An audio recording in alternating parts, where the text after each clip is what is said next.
So hey guys, welcome to my channel TVs. आज हम इस वीडियो में बात करने वाले हैं ई रुपीज़, जिससे मोबाइल में पैसा आएगा और वहीं से खर्च होगा। सो आप सोच रहे होंगे ई रुपीज़ क्या है, तो हमारी वीडियो को एंड तक देखें। आज की वीडियो काफ़ी इंटरेस्टिंग होने वाली है।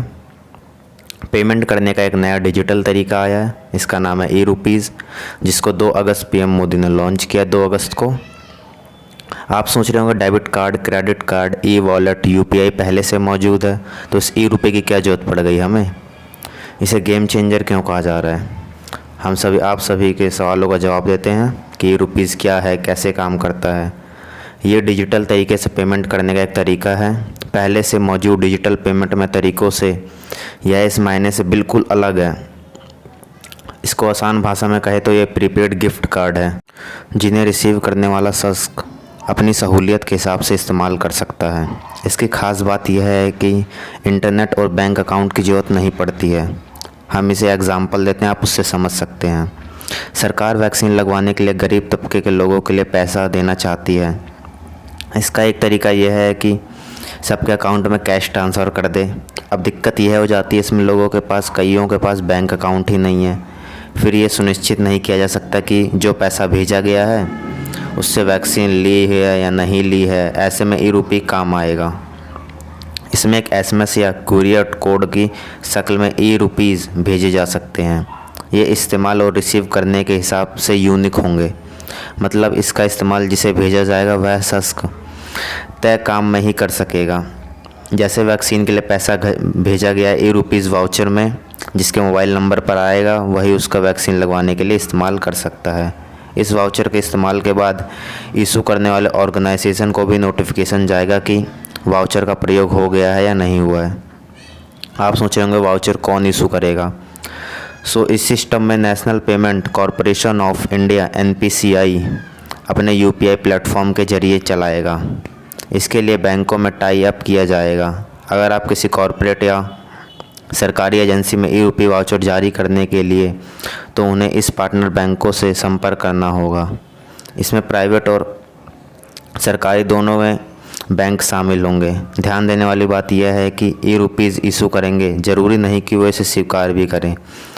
मतलब अगर किसी को ABC बैंक में जारी किया ई रुपये वाउचर मिलेगा, तो ज़रूरी नहीं है कि वह बैंक उसे कैश करने की सुविधा भी दे। जिस शख्स के पास ई रुपये वाउचर भेजने हैं उसकी जानकारी मोबाइल के साथ बैंक को भी देनी होगी। बैंक मोबाइल सर्विस प्रोवाइडर से संपर्क करेगा और ग्राहक को चिन्हित करके उसके मोबाइल नंबर पर ई रुपये वाउचर भेज देगा। आप सोच रहे होंगे किन बैंकों में चलेगा ई रुपीज़। हम बता दें, ई रुपीज़ पर बैंक 2 तरह से काम करेंगे। एक वो बैंक जो ई रुपये वाउचर जारी करेंगे, दूसरे वो जो इन्हें स्वीकार करेंगे। कुछ बैंक ऐसे भी हैं जो दोनों काम करते हैं। फ़िलहाल 11 बैंक ऐसे हैं जो ई रुपये को सपोर्ट करेंगे। अच्छी बात यह है कि state bank of India, ICI, HDFC bank, PNB, axis bank, bank of Baroda जैसे बड़े बैंक इस वाउचर का इशू भी करते हैं और स्वीकार भी।